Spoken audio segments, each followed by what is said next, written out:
मगर कभी कभी इन्हीं गुड़ियों का शैतानी रूप देखकर आदमी की रूह तक कांप जाती है। आज राकेश का 20वां जन्मदिन था। अपने जन्मदिन पर राकेश ने जोरदार पार्टी रखी थी। इस पार्टी में उसके दोस्त भी शामिल थे। अरे वाह राकेश, पार्टी तो बड़ी जोरदार दी है। थैंक यू सीमा। अरे ये राहुल और अजय कहाँ रह गए? पता नहीं, मैंने घर से निकलते वक्त उन्हें कॉल तो किया था पर दोनों ने मेरा कॉल नहीं पिक किया।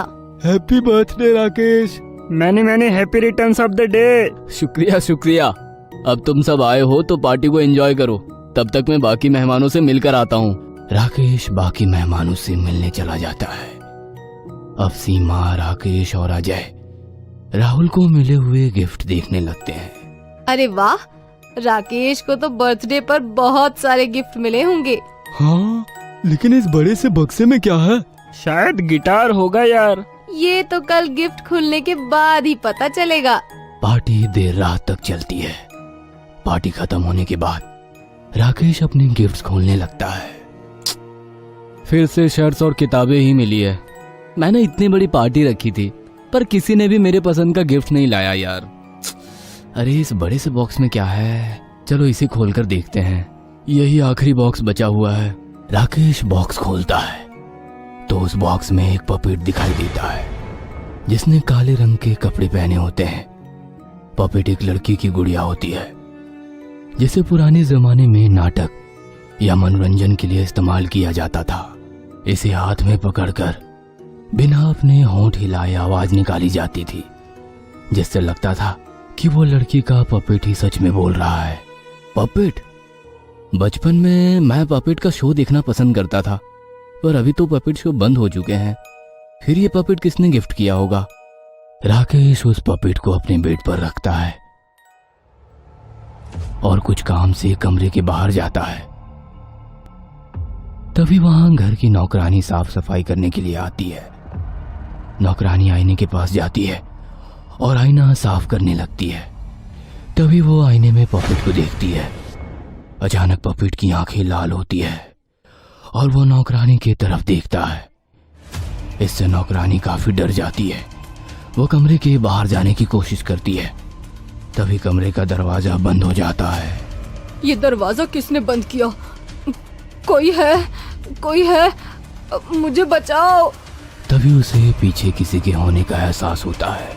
जैसे ही वो पीछे देखती है,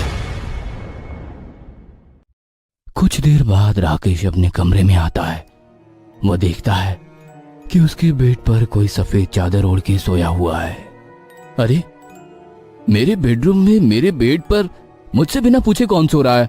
राकेश चादर हटाता है तो उसके होश उड़ जाते हैं। उसके बेड पर उसकी नौकरानी की लाश होती है जिसके होठों को चाकू से काटकर बड़ा किया होता है।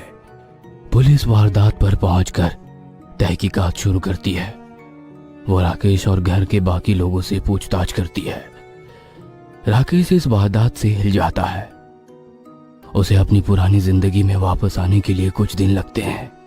राकेश इस वारदात को भुलाने के लिए अपने दोस्त अजय को अपने घर बुला लेता है। शाम बीत चुकी थी और रात ने अपनी बाहें फैलानी शुरू की थी। अजय और राकेश बालकनी में बैठे हुए थे। रात की ठंडी हवा, शांत माहौल और टेबल पर खुली हुई दारू। राकेश को सदमे से बाहर निकालने के लिए अजय को दारू से अच्छा कोई विकल्प नहीं लगा। अब दोनों ने दारू पीना शुरू किया। माहौल को बरकरार रखने के लिए अजय ने बचपन के किस्सों का सहारा लिया। खूबसूरत माहौल, साथ में बैठा हुआ दोस्त और उसमें दारू के 2 घूंट। इससे राकेश अब सदमे से बाहर आने लगा। अब वो भी अजय के बचपन के किस्से में खोने लगा। दोनों की महफिल खूब चली। अब उन्हें तीसरे दोस्त राहुल की कमी महसूस होने लगी। काश राहुल भी हमारे साथ यहाँ होता। हाँ, मैंने राहुल को निकलते वक्त कॉल किया था पर उसने जवाब ही नहीं दिया। एक काम करो, तुम उसे कॉल करो और अभी यहाँ बुला लो। तब तक मैं फ्रिज से बर्फ लेके आता हूँ। हाँ ठीक है। राकेश फ्रिज में से बर्फ लेने जाता है। बर्फ लेके वो वापस आता है तो देखता है कि अजय वहां नहीं है। अजय, अजय! अरे ये अजय कहाँ चला गया? राकेश उसे ढूंढते हुए हॉल में आता है। तभी वो देखता है कि कुर्सी पर कोई बैठा है जिसने सफेद रंग की चादर ओढ़ी हुई है। अजय, क्या ये तुम हो? देखो, मजाक मत करो। अजय! ऐसा कहकर राकेश चादर हटाता है। राकेश देखता है कि कुर्सी पर अजय की लाश है, जिसका मुंह भी ठीक उसी तरह काटा गया है जैसे नौकरानी का काटा गया था। राकेश लाश को देखकर डर जाता है। उसकी सांसें तेज हो जाती है और दिल की धड़कनें भी तेज होने लगती है और राकेश बेहोश होकर जमीन पर गिर जाता है। सुबह जब राकेश की आंख खुलती है तो वह अस्पताल में होता है और उसके पास उसका दोस्त राहुल होता है। राहुल, ये सब कैसे हो गया? पता नहीं राकेश, मुझे कल रात अजय का कॉल आया था। अजय ने मुझे तुम्हारे घर आने को कहा, मगर अचानक पीछे से एक अजीब सी आवाज आई। अजय ने जोरदार चीख लगाई और फोन कट हो गया। मैं तुरंत अपनी गाड़ी लेकर तुम्हारे घर पहुंचा तो देखा कि अजय की मौत हो चुकी है और तुम जमीन पर बेहोश पड़े हो। वो आवाज जो तुमने फोन पर सुनी थी, वो किसकी थी? पता नहीं, कुछ अजीब सी आवाज थी। तभी वहां डॉक्टर आ जाते हैं। चलिए, अब प्लीज बाहर जाइए, पेशेंट को आराम करने दीजिए। राकेश, मैं चलता हूँ भाई। हाँ, मैं तुमसे मिलने आता रहूंगा, अपना ख्याल रखना। ऐसा कहकर राहुल वहां से चला जाता है। दोनों भी अपने दोस्त अजय को खोकर दुखी थे। यहाँ पुलिस को भी कोई सुराग नहीं मिल रहा था। पहले नौकरानी का खून का केस और अब अजय का भी ठीक उसी तरह से मौत होने के कारण पुलिस का काम और भी पेचीदा होते जा रहा था।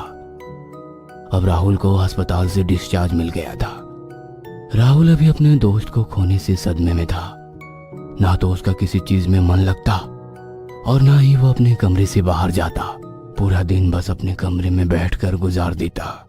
एक रात राकेश को राहुल का कॉल आता है। हाँ, बोलो राहुल। अरे राकेश, जब अजय की मौत हुई थी तब मैंने एक अजीब सी आवाज सुनी थी। वो आवाज एक पपेट की थी। पपेट की? हाँ, अभी अभी मैंने टीवी पर एक पुराना पपेट का शो देखा जिसमें बिल्कुल वैसे ही आवाज थी जैसी मैंने उस दिन अजय के कॉल पर सुनी थी। उस शो का नाम क्या था? नाम, हाँ, स्माइल प्लीज। ये नाम सुनकर राकेश एक गहरी सोच में डूब जाता है। कहानी 5 साल पहले की है। राकेश और अजय को पपेट के शो बहुत पसंद थे।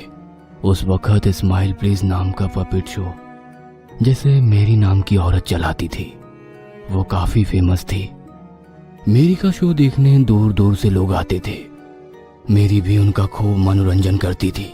इसी के कारण मेरी के शोज हाउसफुल रहते। मगर एक शो में जब मेरी पपेट से अपने लोगों का मनोरंजन कर रही थी तभी वहां बैठे 2 लड़के राकेश और अजय चिल्लाते हैं, अरे ये मेरी का पपेट तो नकली है।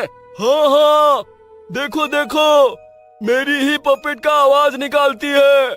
जब भी पपेट बोलता है तब मेरी के होठ हिलते हैं, यानी मेरी ही पपेट का आवाज निकालती है। ये पपेट नकली है। ये सुनकर लोग कुर्सियां छोड़कर जाने लगे।